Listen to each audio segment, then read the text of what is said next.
Some basic concept of chemistry, उसमें हम लोग एम्पिरिकल फॉर्मूला और मॉलिक्यूलर फॉर्मूला पर न्यूमेरिकल कर रहे थे। आज का जो न्यूमेरिकल है वो एनसीईआरटी का सबसे टफ न्यूमेरिकल है इस चैप्टर का, एम्पिरिकल और मॉलिक्यूलर फॉर्मूला पर। क्या क्वेश्चन है देखें। A welding fuel gas contains carbon and hydrogen only. Burning a small sample of it in oxygen gave 3.38 gram of CO2, 0.690 gram of water, and no other products. इसका मतलब हुआ एक welding gas है, उसके अंदर केवल कार्बन और hydrogen है।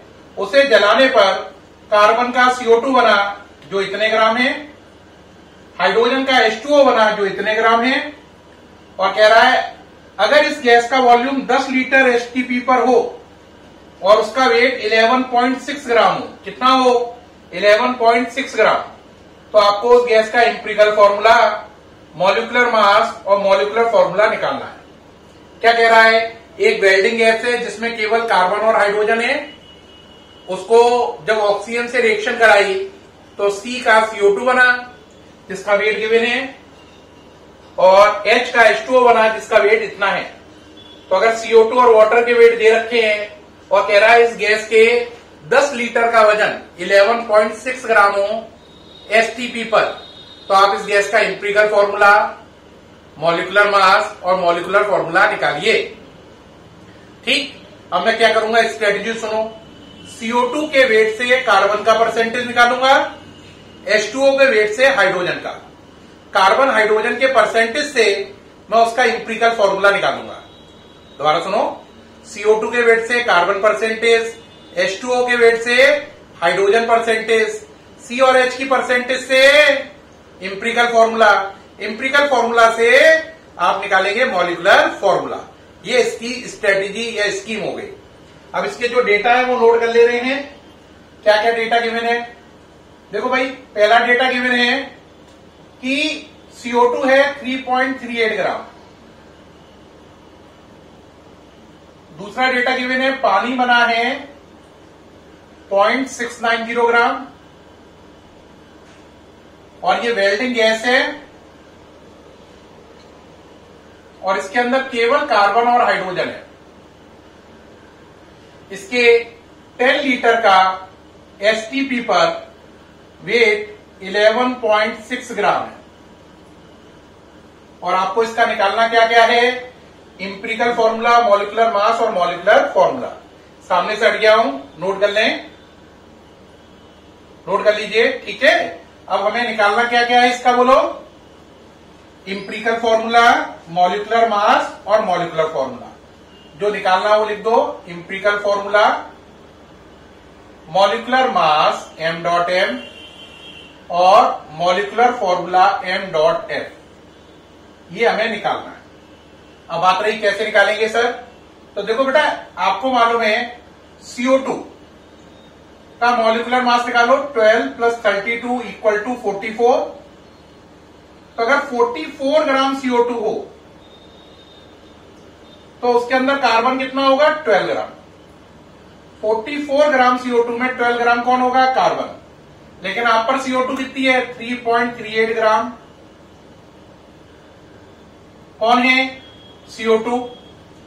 तो कार्बन कितना निकलेगा, X। कार्बन निकाल लो, कितना हो गया X की वैल्यू, 3.38 × 12/44। ठीक है, बोलो कितना हो गया, 3.38, बोलो कितना हो गया, बोलो 3.38 × 12/44 कर लो आप। इससे आपको क्या फायदा होगा, इससे आपको कार्बन का वेट निकल आएगा। किसका वेट निकल आएगा, कार्बन का वेट निकल आएगा। ठीक, तो यहां से कार्बन का वेट निकल आएगा जिसे आप कैलकुलेट कर सकते हैं। तो जो कार्बन का वेट यहां से निकल के आएगा बेटा, वो आपका निकल के आएगा 0.92। कितना, 0.92 ग्राम। कितना निकल के आएगा, 0.922 ग्राम। 2 और लगा लीजिए, इतने ग्राम। तो ये कार्बन का वेट निकल आया। अब ऐसे ही आगे चलो, H2O का बोलो 2 + 16 18 हो गया। तो अगर 18 ग्राम वाटर होता आप पर, तो उसके अंदर 2 ग्राम क्या होता है? हाइड्रोजन। आप पर पानी कितना है? 0.690 ग्राम। तो उसमें हाइड्रोजन कितना होगा? y की वैल्यू कैलकुलेट करो। 0.690 इंटू 2/80 कितना लिखा है? 0.690 इंटू 2/80 ये वैल्यू आ रही है। इसको सॉल्व करिए, ये आ जाएगी 0.077 ग्राम। 0.077 ग्राम। तो मैंने CO2 के वेट से क्या निकाल लिया? कार्बन का वेट इतना आया, और H2O के वेट से किसका वेट निकाल लिया? हाइड्रोजन का। तो हमें यहां से क्या क्या पता चल गया? हमें पता चल गया इस कंपाउंड में कार्बन का वेट जो है वो है 0.922। कितना है? 0.922।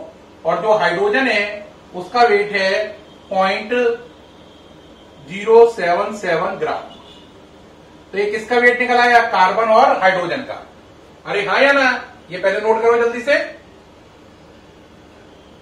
नोट कर लीजिए। ओके रहा? अब कार्बन और हाइड्रोजन का वेट आपको निकल आया। अगर कार्बन हाइड्रोजन का वेट जोड़ दें तो किसका वेट निकल आएगा? कंपाउंड का। तो ऐड कर लो जरा, कंपाउंड का वेट कितना हुआ? 2 और 7 9, 2 7 9, और ये हो गया 9, ठीक। 0.999 कितना हो गया? 0.999, ठीक है भाई। ये आ गया ग्राम। किसका वेट आ गया? कार्बन का। अब आप कहोगे इससे क्या फायदा सर? तो देखो, पहले आपने क्या किया बेटा? आपने किया CO2 के वेट से कार्बन का वेट और H2O के वेट से हाइड्रोजन का वेट निकाल लिया। निकल आया। C और H के वेट को जोड़कर कंपाउंड का वेट आ जाएगी टोटल। अब चलो जरा ये हटा रहा हूं। अब आप कहोगे अब क्या स्ट्रेटेजी रखने वाले हो? परसेंटेज निकालनी है हमें। किसकी? कार्बन की पहले। तो परसेंटेज ऑफ कार्बन निकालनी है आपको। तो कार्बन कितना है? 0.922 आउट ऑफ 0.999 इंटू 100। तो ये कार्बन की परसेंटेज हो गई। बोलो क्या किया? बोलो 0.922 अपॉन टोटल इंटू 100। इससे किसकी परसेंटेज निकल आएगी? आपकी कार्बन की। किसकी निकल आएगी? कार्बन की परसेंटेज निकल आएगी। ये सॉल्व करोगे तो आंसर आएगा परसेंटेज ऑफ कार्बन 92.2। कितनी आ जाएगी? 92.2 या 28 आएगा, लगभग 3 मान लो, ठीक। अब परसेंटेज हाइड्रोजन की निकालो। हाइड्रोजन कितना है? 0.077 out of 0.999 into 100। Percentage solve कर लो, यहां से आ जाएगी 7.7। तो ये परसेंटेज कार्बन की निकल आई और ये परसेंटेज हाइड्रोजन की निकल आई। तो प्यारे बच्चों, मुझे उम्मीद है आप इतना सीख गए कि CO2 से कार्बन का वेट, H2O से हाइड्रोजन का वेट, फिर उनके वेट से उनकी परसेंटेज, यानी CO2 से कार्बन का वेट, कार्बन के वेट से कार्बन की परसेंटेज, H2O से हाइड्रोजन का वेट, हाइड्रोजन के वेट से हाइड्रोजन की परसेंटेज। तो ये देखो, ये कार्बन की परसेंटेज हो गई 92.3, हाइड्रोजन की 7.7। अब बनाएंगे इंपीरिकल फॉर्मूला। क्या बनाएंगे? Empirical formula. उसके लिए जगह बना रहे हैं, ये नोट कर लो कितना कितना हो गया। परसेंटेज ऑफ कार्बन 92.3, तो यहां पे लिख लेते हैं इस जगह को खाली करके, ये डेटा नोट कर ले रहे हैं जिससे बाद में ध्यान से नाटे। कार्बन परसेंटेज है 92.3 और हाइड्रोजन परसेंटेज है बच्चों 7.7। अब इसको भी हटा दे रहे हैं, जगह फिर खाली कर ले रहे हैं। चलिए भाई अब आगे बढ़ो। पहले एलिमेंट, कौन कौन से एलिमेंट है? कार्बन और हाइड्रोजन। परसेंटेज 92.3 और 7.7। एटॉमिक मास, कार्बन का 12, हाइड्रोजन का 1। Percentage divide by atomic mass, तो 92.3 डिवाइड बाय 12, 7.7 डिवाइड बाय 1। ये हो गया 7.7 ही हो गया। और इसको भी कर लो, 12 7 जा, ये भी 7.7 ही हुआ। अब क्या करते हैं? Simple ratio. सिंपल रेशियो कैसे लेते हैं मालूम है? सिंपल रेशियो का मतलब होता है सबसे छोटे आंसर से सारे आंसर में डिवाइड लगाओ। इसमें दोनों ही आंसर सेम आए हैं, तो कोई भी आंसर सबसे छोटा मान लो। तो 7.7 अपॉन 7.7 1 आ गया, 7.7 अपॉन 7.7 1 आ गया। तो यहां से अपना काम हो गया, इंपिरिकल फॉर्मूला बन गया C1H1। तो पहला इंपिरिकल फॉर्मूला बना C1H1। तो अपना पहला काम बन चुका है प्यारे बच्चों, आपको बधाई हो। वो क्या बन गया कि इंपिरिकल फॉर्मूला निकल आया। वो कितना निकल के आया? C1H1। तो पहला fill in the blanks complete हो चुका है। ठीक, अब कहोगे सर अगले दो रह गए। हाँ बिल्कुल रह गए हैं, वो आगे चलेंगे। अब बात रही पहला इंपिरिकल फॉर्मूला निकल आया C1H1। अब ये हटा रहा हूं थोड़ा सा, देखो ये हटा दे। तो आपका कितना आ गया इंपिरिकल फॉर्मूला C1H1। ठीक, अब इससे इंपिरिकल फॉर्मूला मास निकाल लो।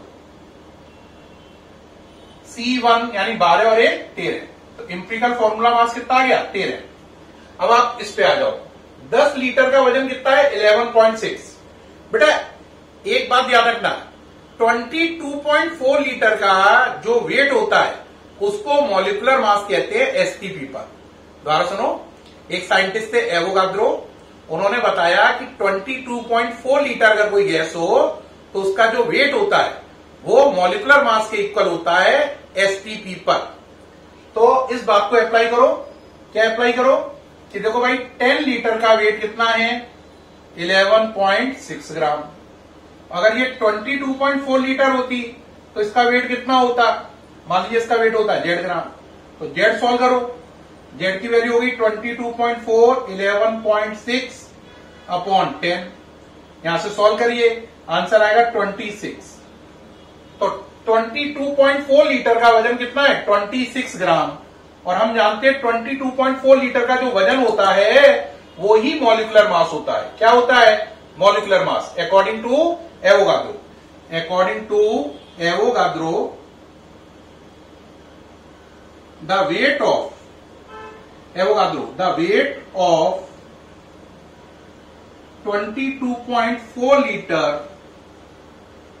gas at STP is equal to its molecular mass. तो इसका मॉलिक्यूलर मास यहां से कितना हो गया? 26। तो यहां से मॉलिक्यूलर मास भी निकल आया, आंसर वो 26 हो गया। तो ये सेकंड काम भी बन गया। आप कहोगे सर ये दो काम तो बन गए, मॉलिक्यूलर फॉर्मूला और बताओ जल्दी से, क्वेश्चन को फिनिश करें। तो ये हटा दे रहे हैं हम, ये हटा रहे हैं। ठीक, अब क्या निकालना है आपको? Molecular formula. क्या निकालना है? Molecular formula. मॉलिक्यूलर फॉर्मूला के लिए आप पे एक फॉर्मूला होता है, molecular formula equal to empirical formula into molecular mass over empirical formula mass. तो मॉलिक्यूलर फॉर्मूला निकालना है, ये टारगेट है। इंपिरिकल फॉर्मूला कितना है? C1H1 है। मॉलिक्यूलर मास कितना है? 26। और इंपिरिकल फॉर्मूला मास कितना है? 13। इससे कितनी बार गया? 2 टाइम। 2 का मल्टीप्लाई कर लो तो मॉलिक्यूलर फॉर्मूला हो गया C2H2। 2 का मल्टीप्लाई हो गया 2 है ना, तो ये हो गया। तो यहां पे हो गया मॉलिक्यूलर फॉर्मूला हो गया इसका C2H2। हमें 3 बातें निकालनी थी, हमने तीनों ही बातों के आंसर नीचे लिख रखे हैं। इसका मतलब क्वेश्चन कंप्लीट हो गया ये। तो ये सामने सट गए, आप नोट कर लीजिए। नोट कर लिया? हाँ कर लो जल्दी से। ओके प्यारे बच्चों, मुझे उम्मीद है ये न्यूमेरिकल आपको बिल्कुल समझ में आ गया होगा बढ़िया से। ये इस चैप्टर का एनसीईआरटी का सबसे टफेस्ट न्यूमेरिकल माना जाता है, लेकिन मैंने जैसे बताया मुझे उम्मीद है कि आपको बिल्कुल बहुत अच्छे से और आसानी से समझ में आया होगा। क्या किया मालूम है? CO2 के वेट से कार्बन का वेट, कार्बन के वेट से कार्बन का परसेंटेज, H2O के वेट से हाइड्रोजन का वेट, हाइड्रोजन के वेट से हाइड्रोजन के परसेंटेज, कार्बन हाइड्रोजन के परसेंटेज से इंपिरिकल फॉर्मूला और उससे आगे चलकर मॉलिक्यूलर फॉर्मूला। ठीक, और एवोगाद्रो रूल भी सीखा। उन्होंने क्या कहा कि 22.4 लीटर अगर कोई गैस एसटीपी पर हो तो 22.4 लीटर में जो उसका वेट होगा उस वेट को मॉलिक्यूलर मास माना जाएगा। ये बात एवोगाद्रो रूल कहलाती है। तो मुझे पूर्ण उम्मीद है ये न्यूमेरिकल आपको अल्ट्रा क्लियर हुआ होगा। फिर मुलाकात होगी नेक्स्ट वीडियो में नए न्यूमेरिकल के साथ। तब तक के लिए बाय एंड थैंक यू।